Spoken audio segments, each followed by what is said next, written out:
You're doing great, by the way. Thank you. I need a lot of external affirmation. We're all doing so great. Thank you. I'm Dr. Rob Patterson, and I'm an organizational psychologist that works at CMA.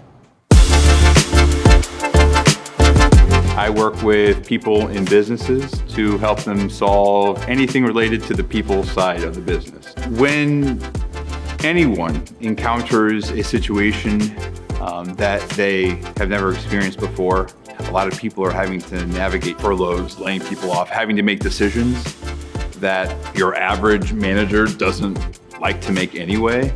Compound that with a loss of our routine, of our ability just to go out into the world. That can be really impactful for a lot of people. If you're not in a good place for yourself, you can't really function to be an effective support person for someone else. You have to create some time and some space to do that.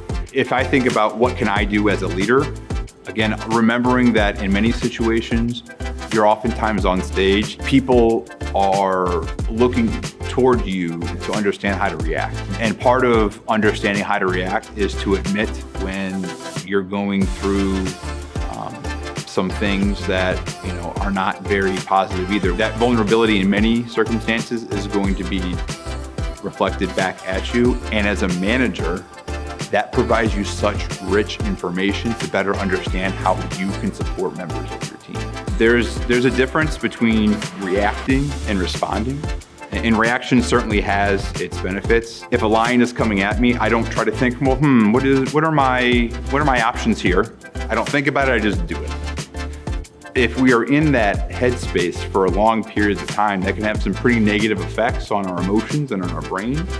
And so there is a difference between having that initial reaction, but getting yourself out of that into more of a proactive response. Instead, try to think of, what can I do? Spring to some sort of action. All right, I'm feeling this way. What are some things that I can do to get myself out of this? There is a really interesting process called 3 Good Things. What 3 good things have happened this week? Yeah, it's been not the best week, but a couple of positive things that happened. So let me think about that. In management, the platinum rule, treating people the way that they want to be treated and trying to support them in a way that makes sense to them can be really helpful. Most managers who are really effective, their effectiveness doing that does not necessarily translate to their effectiveness managing remote teams. There is a need to be a bit more proactive in making sure not only people know what they're doing, but that they're okay. Providing feedback a bit more consistently because you don't have those opportunities, sending an email, sending a text, giving someone a phone call, and letting them know they did a good job. Emphasizing those connections is important, again, not only as a manager, but as a member of the team.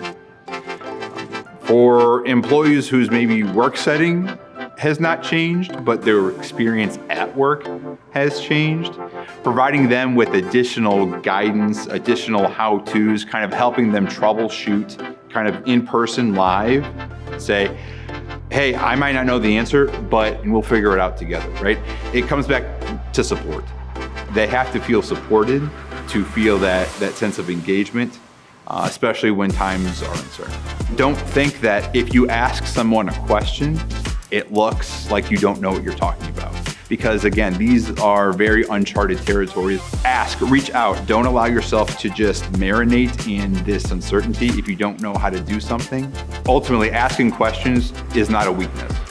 As an optimist, I realize that this too shall pass. It sucks.